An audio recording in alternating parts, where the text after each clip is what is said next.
Hello, and welcome to this special event to welcome Professor Katrin Steffen.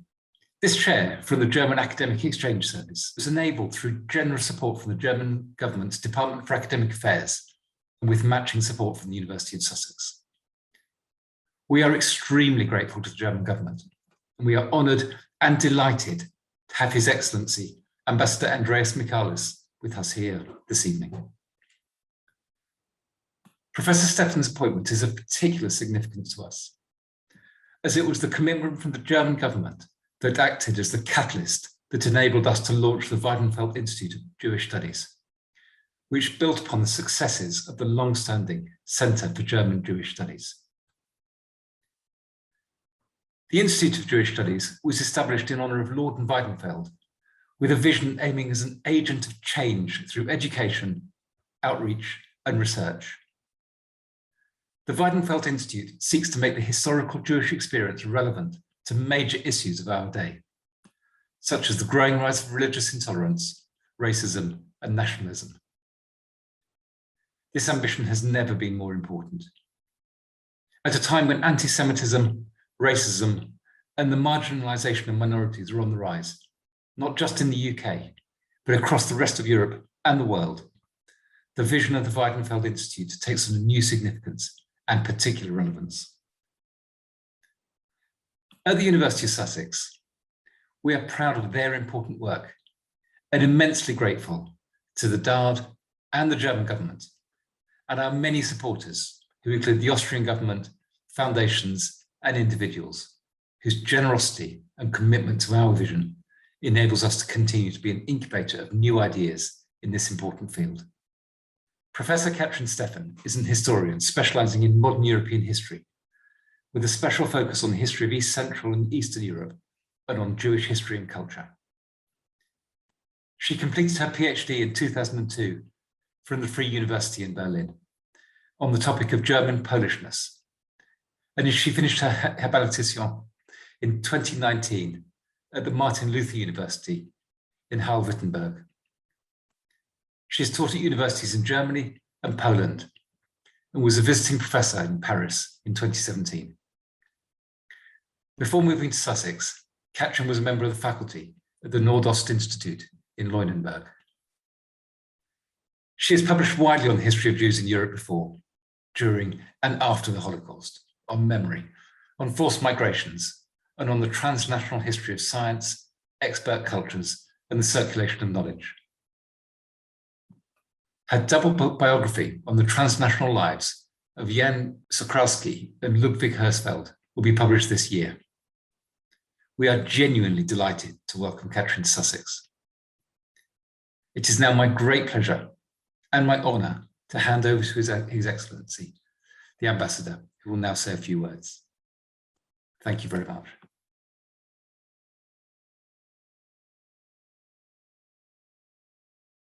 My warmest thanks to you, Vice-Chancellor, for your kind invitation to join you for the inaugural lecture of the DAAD Chair in Eastern European Jewish History, Professor Katrin Steffen, at the Sussex Weidenfeld Institute of Jewish Studies. The Sussex Weidenfeld Institute of Jewish Studies plays a vital role in highlighting the relevance of historical Jewish experiences in the light of some of today's major challenges, such as growing populism, aggressive nationalism, and anti-Semitism. And since last summer, the Institute hosts a DAAD chair in Eastern European Jewish history to enhance existing expertise in German, Jewish, and Israel studies. The Institute's launch 2.5 years ago at the German Embassy could not have been timelier.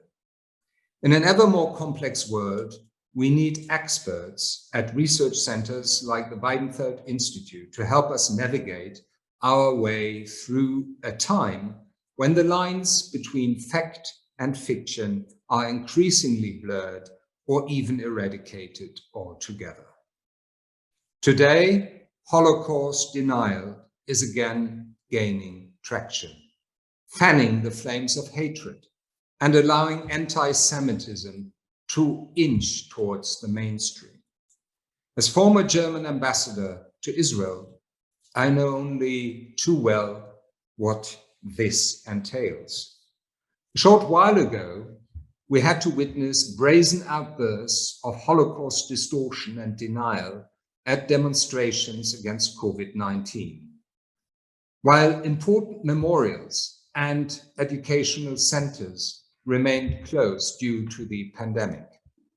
This is even more reason why we need to tackle these challenges through the lens of Jewish experiences and to focus, as Professor Steffen will do in her lecture later, on the roots of prejudice and group resentment that pose a threat to our way of life and, indeed, democracy itself.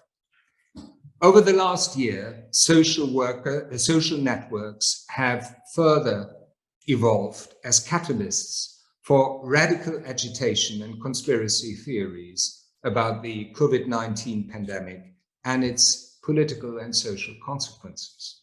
The same networks have also given right-wing instigators the means to ensure maximum attention for the breaking of taboos such as relativizing the Holocaust. And of course, anti-Semitic cartoons or scapegoating Jews for all sorts of negative trends in our societies. Anti-Semitic conspiracy theories in both far-right and misogynist groups, e.g. on messenger service such as Telegram, have become more and more prevalent. Demagogues and populists with simplistic slogans and fake solutions infecting our lives with their venom must be unmasked and held to account. To remain idle and complacent, to hope for the best, to keep calm and carry on, cannot and must not be our answer to this threat. This is a duty of governments, authorities, and institutions, but first and foremost, for each and every one of us, at home and abroad, in Germany and across the world. This engagement is and will remain our historic, a German responsibility. The German government is determined to address the growing concern over anti-Semitism inside and outside Germany through the office of the Special Commissioner for Jewish Life in Germany and the fight against anti-Semitism, as well as the standing joint federal and state commission against anti-Semitism. This infrastructure is designed to help step up the fight against anti-Semitism and includes a federal reporting system for anti-Semitic incidents.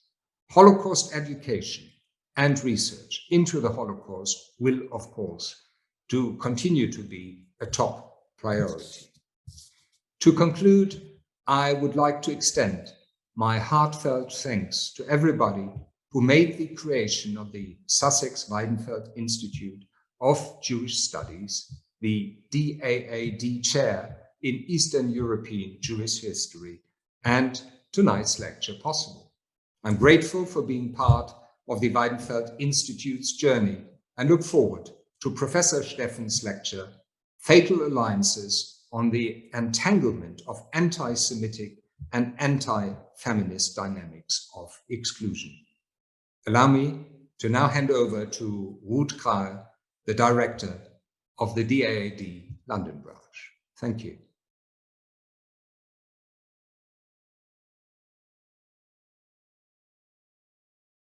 Dear Vice Chancellor, Your Excellency, dear Professor Steffen, ladies and gentlemen. It is a great privilege for me to convey a few welcoming remarks on behalf of the German Academic Exchange Service. Preparing for this event, I was reading on the Weidenfeld Institute's website that the Institute aims at being an agent of change. This very much coincides with the DAAD's own claim. About a decade ago, the DAAD formulated a new mission statement, which has become a real motto for us and which has been guiding our work since then: change by exchange. The phrase is simple, but yet powerful. The exchange about different or even antagonistic points of view is pivotal, not only for progress itself. It is relevant for acquiring knowledge, but also for our mutual understanding. The DAAD lives and works by its belief that change can only happen through exchange, and that it can lead to a deeper understanding between countries and individuals. Together, global challenges can be faced, and international cooperation will contribute to political and social progress. With regards to the DAAD funding for the Chair for Eastern European Jewish Studies at the Weidenfeld Institute, I would like to remind us of Carl Sagan's words that the past causes the present and so the future. With its funding, the DAAD hopes to contribute to change, learning from the past to shape the present and therefore create a better future. I am positive that the DAAD Chair will be a valuable part of the Institute's efforts to make the historical experience relevant to some of the major issues of our day. Please allow me to also put the funding for the DAAD Chair into a broader context. The DAAD funding is there to stimulate and strengthen international understanding and change by collaboration. Apart from teaching in the area of expertise, the DAAD lecturers advise students and researchers of the host university on study and research opportunities in Germany and possible sources of financial support. Moreover, DAAD lecturers are a catalyst for bringing a modern and diverse view on Germany, its political and educational system, and our role in the EU by organizing cultural events or research projects. Our countries have a long and fruitful history of academic collaboration. The DAAD's UK office was the first one to be reopened after the Second World War in 1952.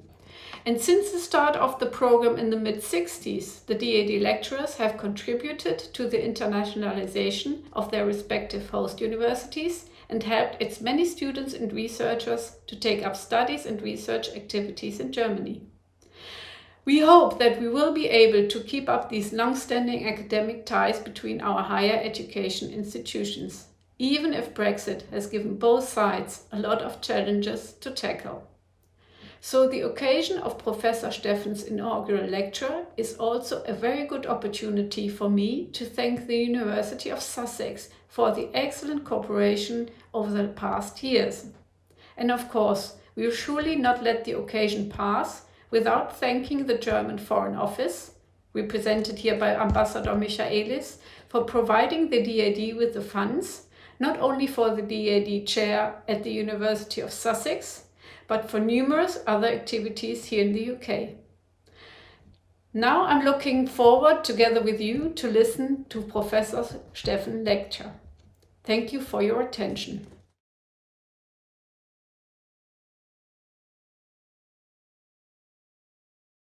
Good afternoon and welcome to this lecture. I would like to start my lecture today with special thanks to His Excellency, Mr. Ambassador Michaelis, for his warm welcome. I would also like to thank the German Academic Exchange Organization, the DAAD, for enabling and supporting this important chair for European and Jewish history and culture at the University of Sussex and for selecting me to take this position. May I also thank Professor Tikel, our Vice Chancellor, for your kind words. My gratitude also goes to the School of Media, Arts and Humanities at the University of Sussex, who offered me this post, and to all my colleagues in the history department who helped me when I joined the department last autumn, during, as we all know, quite a challenging time when all teaching had to be delivered remotely. I am really grateful for all the support I received, and I would like to give my history and DAAD colleague, Dr. David Jünger, a special mention, as his help was really invaluable. Teaching for Sussex over the last year has been a special experience, which made me also reflect my own work as a historian. And this leads me straight into my lecture today, in which I want to combine my research on the history of anti-Semitism, Jewish history, Polish history, and also gender, with more contemporary forms of exclusionist discourses. So I will start with a relatively recent event. On October 9th in 2019, which was Yom Kippur, a heavily armed Stefan Baljet attempted to enter the synagogue in the town of Halle in the eastern part of Germany with the clear aim of killing as many Jews as possible. While this was prevented by his inability to open the synagogue doors, the perpetrator shot a woman who passed by, and then he proceeded to a kebab shop where he shot another person. He live streamed his actions onto the internet and made commands during the attacks. Before starting to drive his car to the synagogue, Baljet first explained that he believed the Holocaust never happened. He then proceeded to say, quote, "Feminism is the cause of declining birth rates in the West, and those declining birth rates are the reason for mass immigration. And responsible for all those problems is the Jew." Interrogated later by the police, he added that he believed Jews to be the source of all evil, and more specifically, that they were responsible for the migration crisis of 2015, the emancipation of women, and his own lack of success in life. The perpetrator thus was predominantly motivated by a mixture of anti-Semitic conspiracy theories and anti-feminist thinking. The public discourse following the attack then focused mainly on his anti-Semitic and anti-Muslim attitudes, while the motive of anti-feminism received less attention, although this seems to be as well a central tenet of his ideology and not only his. As his role models, Baljet identified the masked shooters Anders Breivik of Norway and Brenton Tarrant of Christchurch in New Zealand, both of whom had also shared their toxic ideas about women and feminism. So in the world views of those right-wing terrorists, white women are described as selfish and lacking a sense of duty to devote themselves to the family with the aim of maintaining the nation by giving birth to the correct number of white kids. For this, they blame the feminists because they supposedly distract women from their true calling of maintaining the family. Anti-feminism, although a so far little addressed anti-modern resentment that has only lately gained more attention, this way plays a central role in the more current wave of far-right activism on a global scale, for example, for the Proud Boys in the United States, but also in more moderate and populist politics, as we can observe in campaigns against gender and homosexuality in many European countries. This global anti-feminist movement acts under the self-chosen designation of anti-genderism, or the fight against a gender ideology, this way suggesting that something like gender ideology or genderism exists in the first place. It mobilizes against feminism, against gender equality policy, against women's and gender studies as academic practice, as well as against sexual difference and diversity, for example, gay marriage. And since their agitation is frequently placed in a discursive frame of conspiracy theories, it is impossible to imagine this field of discourse without anti-Semitism. Even if the term Jew or Jewish does not appear explicitly in those concepts of the enemy, anti-Semitism frequently remains at the very center of those conspiracy theories. In this lecture today, I want to take a closer look at those entangled constructions of femininity, masculinity, and the Jews, with the goal of attempting to understand the mechanisms how common forms of anti-group resentment emerge and which functions they serve. I want to point to variations of anti-democratic imaginations of certain groups. What I do not intend to say, and I want to make this very clear, is that anti-feminism and anti-Semitism are the same phenomenon with the same outcome, or something like two sides of a coin.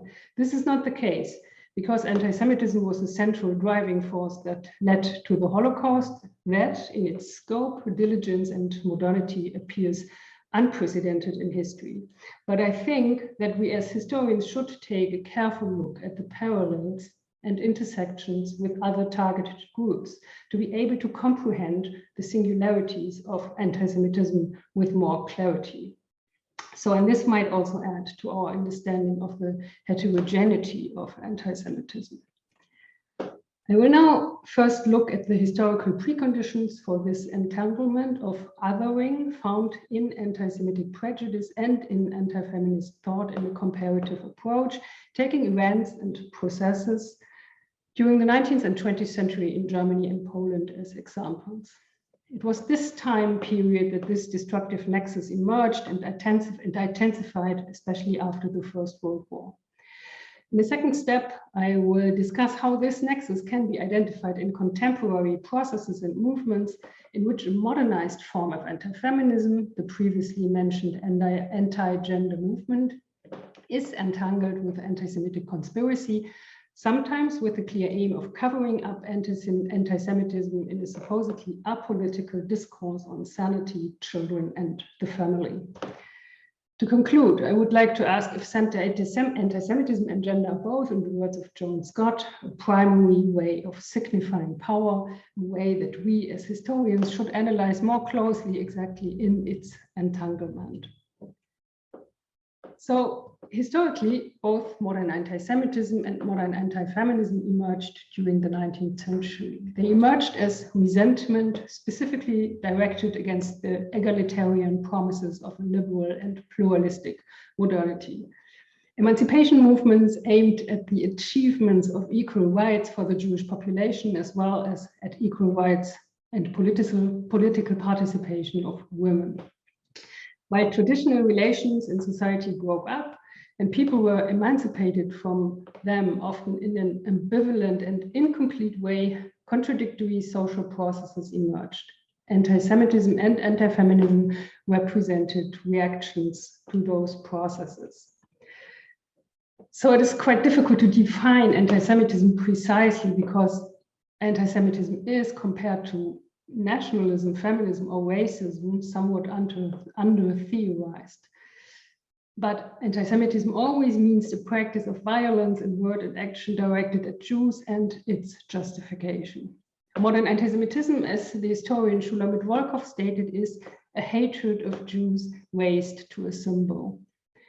The challenges of modernizing in capitalist societies that were experienced as ambivalent or negative socio-economic crises and the dissolution of traditional social milieux were projected onto the Jew, or in other words, the Jews as an imagined collective served as a foil onto which everything that was feared, rejected, and unsettled could be projected. In this context, abstract social processes and structures were perceived as Jewish or as directed and caused by an imagined all-powerful collective of the Jews as a conspiracy and purposeful manipulation. Anti-feminism as well means a practice of violence in word and action and its justification, this time directed against efforts towards equality in gender relations. Anti-feminism emerged first also as a counter-movement to social change of a traditional order directed against women's emancipation. Today, in anti-feminist thinking, the insecurity of the traditional binary gender order in modernity is transferred to feminism, and its actors are made responsible for this insecurity. Today's anti-feminists, in the word of social scientists Hera Schenk, want, quote, to preserve a definition of femininity which follows male needs and male ideas about the role of women in society, end of quote. As early as 1902, the well-known women's rights activist Hedwig Durm, whom we see here, published an intellectually stimulating collection of essays called The Anti-Feminists, in which she coined the term anti-feminism in analogy to the word anti-Semitism and wrote, quote, "I am of the belief that the real history of humanity will only begin when the last slave is freed, when the privilege of men in education and acquisition is abolished, when women cease to be a subjugated class of human beings," end of quote.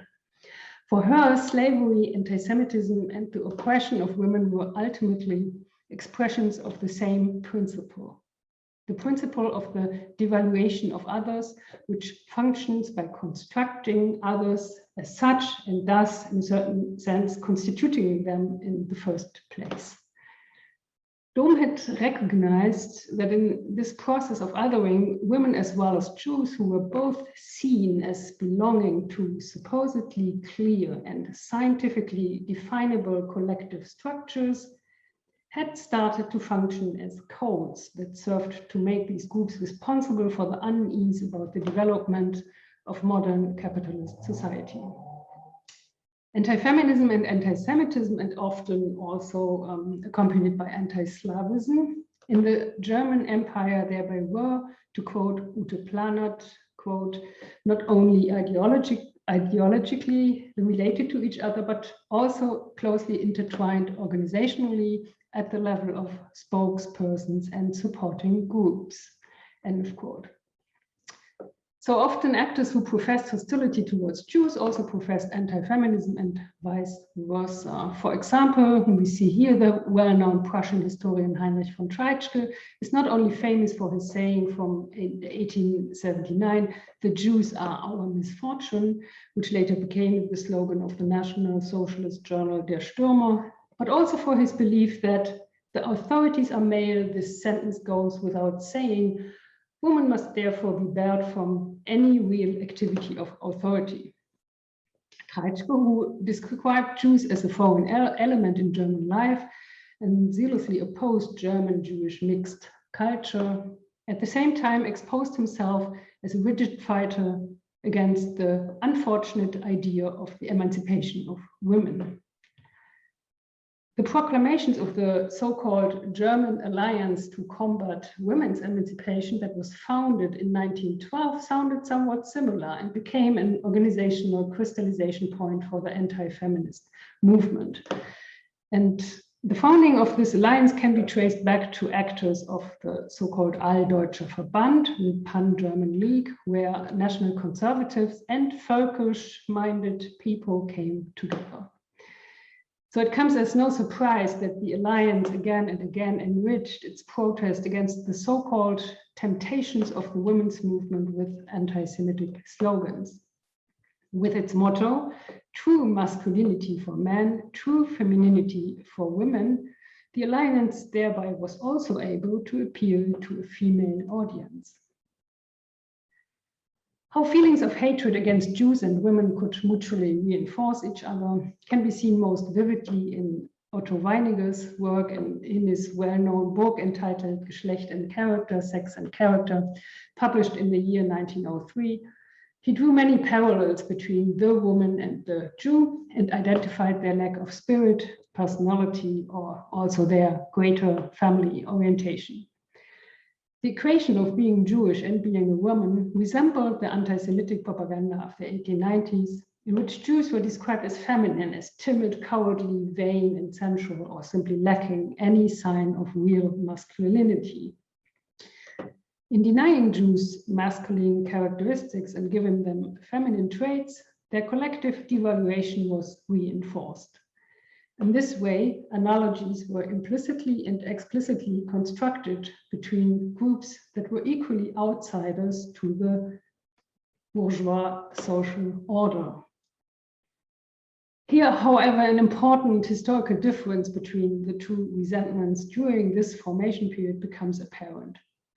Anti-Semitism, especially in its radical and folkish manifestation, was publicly normalized, culturally familiar, and functioned as a cultural code, as Schulamit-Volkow has named it, but was carried by a specific group of actors. Anti-feminism, on the other hand, represented a widespread social norm. The rejection of women's emancipation was almost universally shared in society. And there's another important difference. Within anti-feminism, there still must be something like a good woman, a Gentile woman being part of the nation and eventually the reproduction process. So this idea and this ideologically defined role can be assumed individually. Within anti-Semitism, though, the Jew functions inescapably as an absolute enemy, as the embodiment of the negative principle, as Max Horkheimer and Theodor Adorno stated in 1947, or as an incorporation of evil. Comparable arguments can be found in the history of Poland, although there the situation of the division of the country from the late 18th century by its neighbors Russia, Prussia, and Austria-Hungary, which we see here, and which meant that Poland ceased to exist as a state, created a quite specific constellation with important consequences for both Jews and women. For the Jews, the fact that it was above all religion in the form of the Roman Catholic denomination that played an important role as the preserver of national thought and identification in a nation without state became most important. The romantic messianic model of Poland, so-called Poland as the Christ of the nations, which was legitimized by the partitions and which transformed the suffering of the divided Polish people into a moral distinction for them, led to a feeling of moral superiority that has still not lost its relevance until today. Against this background, the idea that Jews were acting to the detriment of the Polish nation gradually solidified. A deeply rooted image of an enemy emerged that was promoted by the Catholic Church and right-wing politicians mainly, and it became something like an antagonistic opposition of good and evil for those groups. In this context, evil could take on very different forms. While Jews in the Polish imagination of the pre-modern era appeared as usurers, as dissenters, and as murderers of Christ, their role in the modern era changed into international financiers, conspirators, traitors, Freemasons, communists, and Bolsheviks. What all these ascriptions had in common was that they were perceived as being directed against Poland and, again, the traditional order. Every unpleasant aspect of modernity was seen as a plot to undermine Christianity and was often ascribed either to Jews or to Freemasons.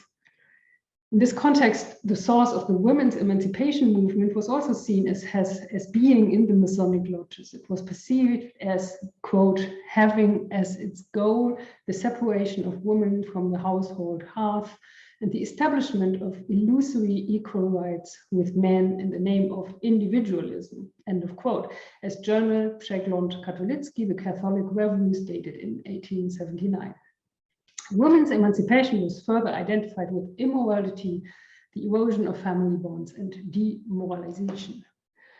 This logic of thinking in terms of a conspiracy easily migrated to other groups from the Freemasons, and in the 1890s, Polish Catholic authors began using this reasoning to talk about the Jews and criticized the unhealthy tendency of feminism among women. Although there are similarities in anti-feminist thought throughout Europe during this time, in Poland, anti-feminism was placed in the specific frame of the divided nation.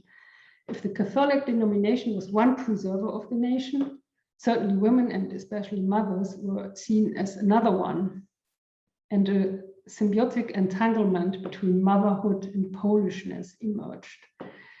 In this constellation, there was only little room for a movement for women's emancipation. Women were primarily limited to preserve the nation by giving birth to as many Catholic Poles as possible.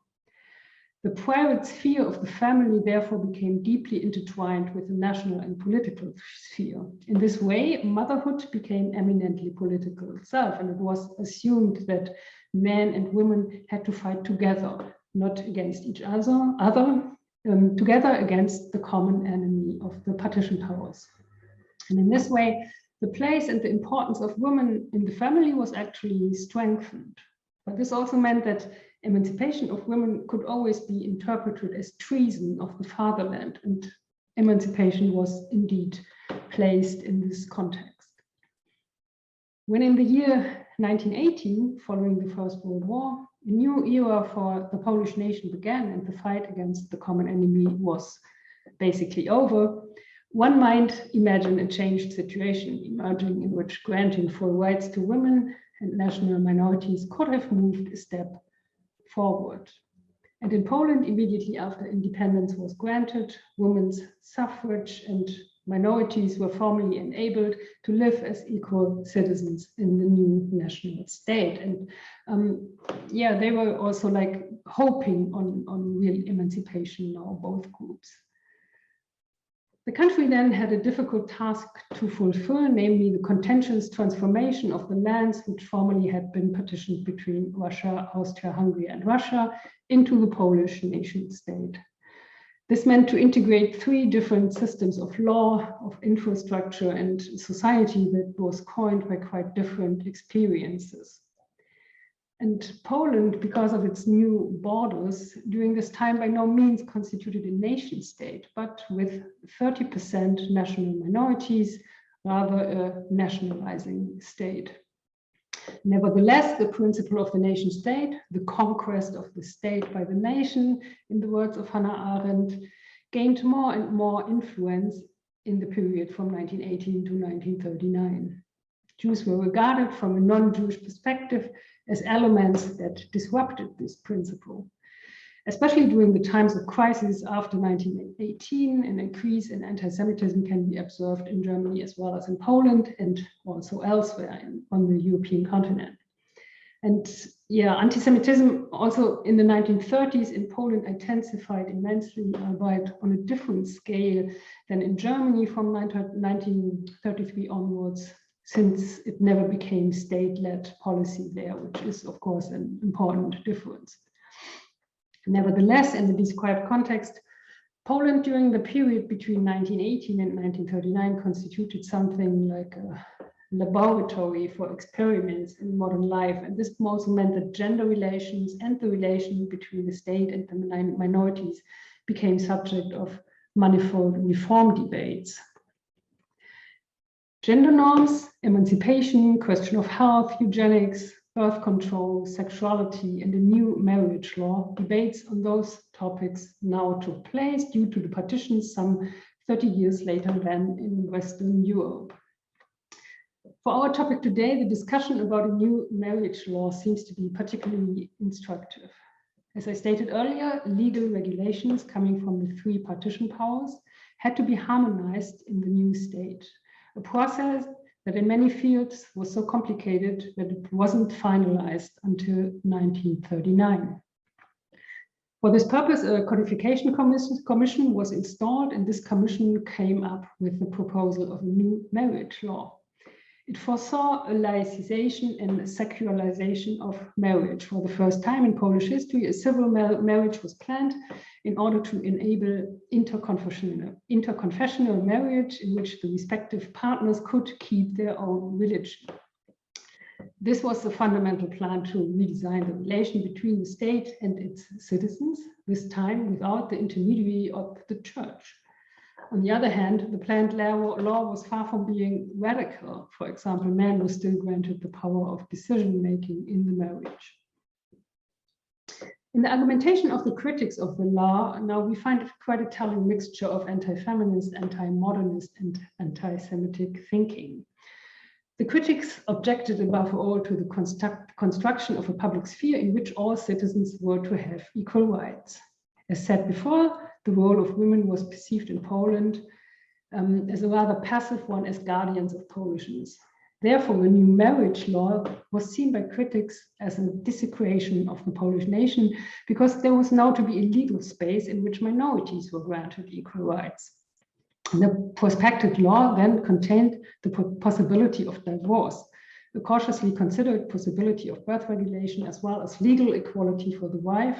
And this was, in the eyes of the critics, incompatible with the traditional project of the close connection between motherhood and Poland. The Catholic priest Stanislaw Czeczak, a well-known author of anti-Semitic propaganda during the interwar period, some of which got published again after 1989, published a 60-page pamphlet entitled "The Talmud, Bolshevism, and the Project of a New Marriage Law in Poland," in which he reproached the Codification Commission of acting in the spirit of the Talmud and criticized the fact that the secretary of the Codification Commission was a Jew.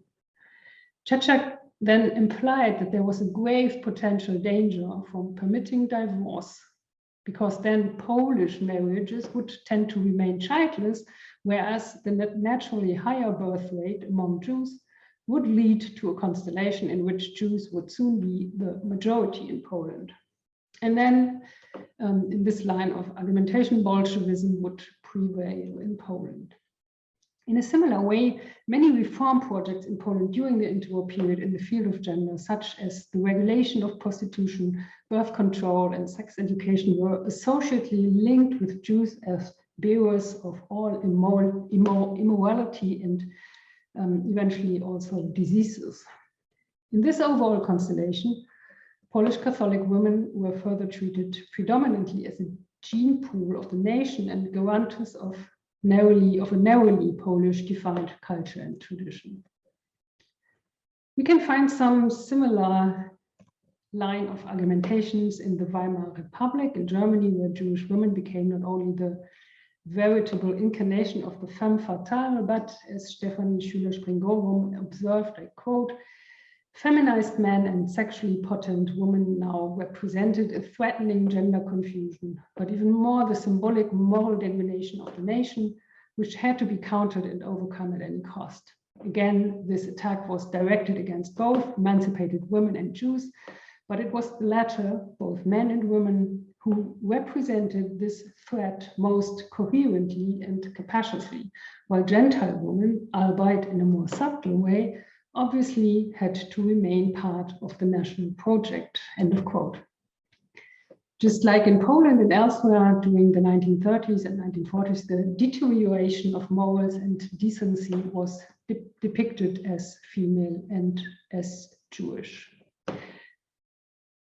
So when we look now at far right-wing movements, organizations, and right-wing populist politics today, we find some striking similarities that from the historical constellation were adopted and modernized to contemporary needs. Those following basic argument lines and constructed moral panics we recognize from history. This said, there are of course many differences that should be analyzed in more depth than I have time for today. So therefore, I'm now a little bit reducing complexity, although I am deeply convinced that history always is the place for complexity. So to come to some of the similarities, there is, for example, an obsession with reproduction and birth rates that we can observe during the 1930s, as well as today in the discourse about the so-called Great Replacement. The specific form of demographic invasion that the Halle gunman mentioned is known primarily as a right-wing conspiracy theory, whose most important theorist is the French writer Renaud Camus, who wrote a book of that name. This theory asserts that deliberate policy by so-called replacist elites, by which Jewish financial elites are meant, aim to use mass migration, mainly from Muslim lands, along with low birth rates, to eliminate the white population of Europe. It is believed that those elites even invented feminism in the first place in order to encourage women to have fewer children in order to destroy the white race. Here we see a right-wing blog from Switzerland that claims in a text with the title, "The Origins of Feminism," I quote, "The Rockefellers and Rothschilds invented feminism to destroy the family and poison the male-female relationship. Their goal is to create a population of selfish individuals. This way, the global financial elite wants to achieve global dominance," the text concludes. Support for such ideas nowadays is not limited to extreme right-wing groups or internet forums, but has found also its way into mainstream parties and politics. It gets support from the right-wing populist Freedom Party of Austria, the French Front National, and the German Alternative for Germany, the AfD, and from the ruling populist parties in Hungary and Poland. The AfD, for example, explains its partial rejection of female emancipation also through the Great Replacement, and argues that to save European culture from potential collapse due to the higher birth rates of ethnic minorities and migrants, white female sexuality and reproduction must be controlled.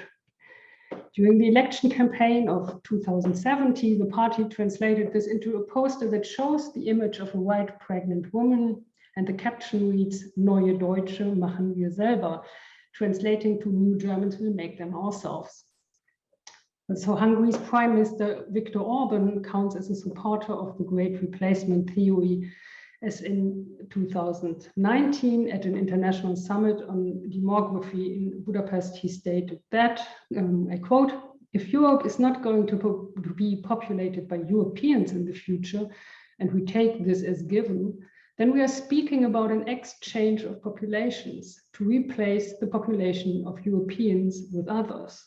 And then he continued, there are political forces in Europe who want a replacement of population for ideological or other reasons. While the emergence of the entanglement of anti-Semitism and anti-feminism during the 19th century could be traced back to a counter-reaction of reform movements that challenged the traditional orders, today's right-wing movements and networks seem to react primarily to two developments. First, they oppose neoliberalism, its liberal elites, and use its false promises of wealth and emancipation, but not only in an economic understanding, but also in questions of an unease with globalization, with liberal society, with the real or imagined loss of dignity and appreciation many people experience or believe they experience them. Secondly, they reacted to the Fourth World Conference on Women that took place in 1995 in Beijing and marked a significant turning point for the global agenda for gender equality. The Beijing Declaration was an agenda for women's empowerment and considered to be the key global policy document on gender equality. Following this Congress, a network of organizations and international cooperations emerged that aimed to counteract these tendencies. And they were opposed to the fact that the Congress in Beijing opened the global discourse on human rights for women. They rejected the individually perceived human rights. Feminism here is devaluated as individualism in an extreme form that poisons civilization with so-called genderism and sexual revolution. It is further directed against the liberal elites, which are perceived as rich and morally degenerate, and for whom the Hungarian-born Jewish philanthropist George Soros serves as an iconic figure. This narrative is also heavily anti-Semitic. At the same time, it claims to be anti-colonial because gender as a science and worldview is interpreted as culturally and economically imposed on the people by a global system of a financial elite from the global north. For this reason, also Pope Francis framed gender in the past repeatedly as ideological colonization. In this mixture of various discourses and ideological fragments, the anti-gender movement constantly attempt to create moral panics centered on endangered children. And here I would like to turn to the Polish example again, where the anti-gender campaign is directly mainly against sex education, against women's right on abortion, and the moral deprivation of youth. The child here, by the Polish child, thereby is in special danger because gender activists supposedly want to change its sex. The so-called deviants, the homosexuals, want to adopt it, and the abortionists want to kill it. Those beliefs are shared and propagated by various NGOs, as we also see here in the picture, far-right groups, by the church and the ruling party Law and Justice, in short, PiS for its Polish name, Prawa I Sprawiedliwość. In March 2019, one of the current party members, Krystyna Pawlowicz, who serves as a judge in Poland's highly politicized constitutional court today, reacted to the fact that the mayor of Warsaw had signed guidelines for Warsaw to improve the situation of LGBT people by including LGBT experiences in anti-discrimination curriculums and sex education in all schools. And she commented on that with the following tweet, I quote, "This is war on Polish children and families, on Polish villages and cities, on Poland and Europe, which awaits our help, on Polish identity and culture. We must win this culture war. Proponents of Soros and leftist moral pathologies, hands off Poland and EU." Pavlovich here makes an anti-feminist, anti-Semitic and nationalist appeal to a shared community of memory and historical pride in Poland when she claims that Europe awaits the help of Poland. Just like Army Commander Jan Sobieski, who in 1683 successfully fought against Ottoman forces near Vienna and bravely defended Europe from Islam, in this imagination, Poland can lead a positive counter-revolution in Europe and eventually in the whole Western world. And really today, right-wing movements and worldwide authors such as American anti-feminist and anti-Semite Michael Jones acknowledge this historical merit of Poland and advocate that the country takes a leading role as a defender of Western civilization. And yeah, this is a totally new moral geography of Europe, the East, also with Russia in this imagination as the savior of a dark and lost West. That Poland today counts as a role model for far-right groups can be seen every 11th of November, when thousands of Poles march through the streets of Warsaw in celebration of Polish Independence Day, an event that now attracts far-right groups from all over Europe, as we can see here. Traditionally, the demonstrators use the slogans God, Honor, Fatherland, but in 2020, the marches united under the theme of Our Civilization, Our Rules.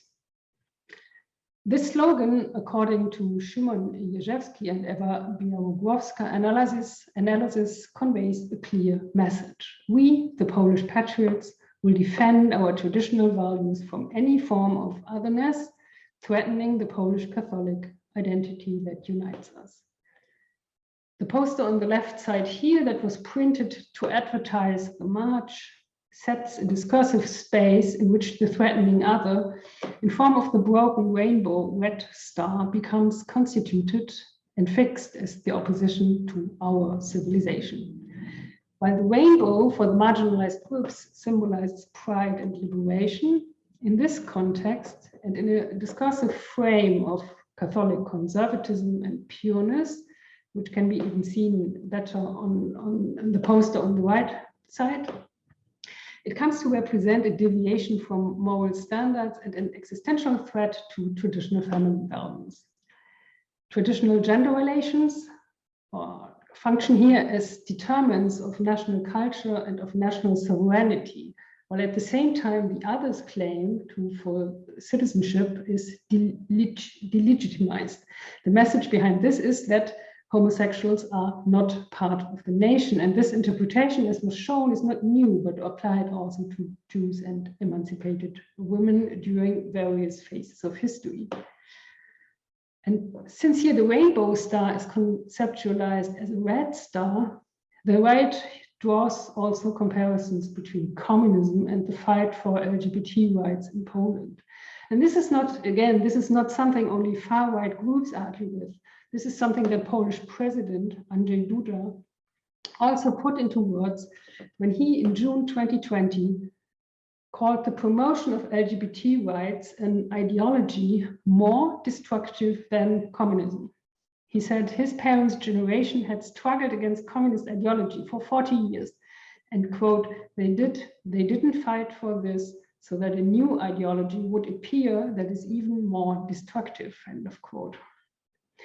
This way, public fears that can be activated or are still alive in respect to communism are shifted away from authoritarian rule to gender issues. And this is, of course, this is not something that just happens. This is an active process produced also by the ruling elites in Poland. The consolidation of this anti-gender discourse comes in various forms, but very often, as already mentioned, we find an appeal to a shared historical memory. And here in the poster of the red rainbow star is being destroyed by a hussar warrior. So the ultimate symbol of Polish masculine power and military strength, since it was them, the hussars, who saved Europe from Islam during the mentioned battle near Vienna. So in its politics of history, which the Polish state quite actively promotes, the past is constantly recontextualized in order to awaken and strengthen nationalist sentiments and play into discourses that devaluate the other. The arguments put forward here are strikingly similar to those of Polish anti-Semitism of the interwar period, and sometimes we also find direct analogy in graffiti or slogans. For example, we do to you what Hitler did to Jews, or it's no myth, it is so true, where there is a gay, you will find a Jew. Today in Poland's public anti-Semitic discourse retains its relevance, since Jews are still a traditional enemy, and some Polish historians speak of a social norm of anti-Semitism in Poland. But today, the more visible other of the LGBT community is constructed to be the primeval, the threatening other. As Adam Ostolsky has observed, the Jewish other was necessarily disloyal, treacherous, and deceitful, representing a moral and cultural threat from within. The queer other has a similar function and gets similar conceptualized as posing an existential threat to Polish identity and family, and as well through its constructed affinity to communism, to the very existence of the nation.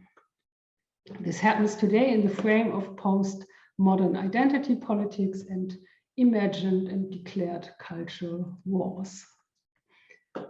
And some features here I have shown seem to be quite specific for the Polish case, but nevertheless, this is also part of a global phenomenon as part of global illiberal movements and politics. To conclude, what I hoped to demonstrate today is that anti-Semitism and anti-feminism, despite all the differences we find in their analysis, served and serve similar functions in history as in contemporary exclusionist narratives and politics, carried mainly by right-wing groups, but also seeping into the mainstream. Those groups aim at singling out the other and putting certain groups in a place outside constructed national communities, which seem in need of being kept pure to protect those communities against emancipatory aspirations, against moral decay, and eventually against collapse. They try to mobilize supporters while putting fear into them with the goal of exerting power. The threatening other is conceptualized as an incorporation of modernity that threatens clear-cut gender roles, which seem to be necessary for a healthy moral society. In those functions, anti-Semitism and anti-feminism were and are entangled, and they expand each other's arguments when they appear simultaneously. So they seem to be an inherent component of the ideologies or ideological fragments themselves as a part of the construction. And in current societies in which openly advocated anti-Semitism is taboo, other ideologies are required to hide it, and anti-gender politics is one example for this. Anti-gender politics can be seen today, and here I agree with Elżbieta Kowalczuk and Agnieszka Graf in their analysis, as a meta-discourse binding together various forces on the political right. The seemingly apolitical discourse about family and children then often serves to mask and sanitize anti-Semitic thought behind those narratives. And on the other hand, anti-Semitic narratives, such as the existence of a global financial elite, which is held responsible for moral degeneration and feminism, can also strengthen anti-feminist positions and masculine identity politics. To understand those complex interdependencies, we as historians should take in gender as a relational category that can help to deepen the analysis of anti-Semitism and to contribute to its further theorization. And we should do this in a comparative manner, since comparative as well as non-exceptionalist approaches can contribute to a deeper analysis of the global forces at stake. This seems to be also necessary when we want to react today to this kind of group resentments, which sometimes seem to be a kind of rebellion of an old world, but surely they are in the end directed against liberal democratic orders, against individual human rights, and as such should not be underestimated. And with this, I will close this lecture, and I would like to thank you very much for your attention. Goodbye.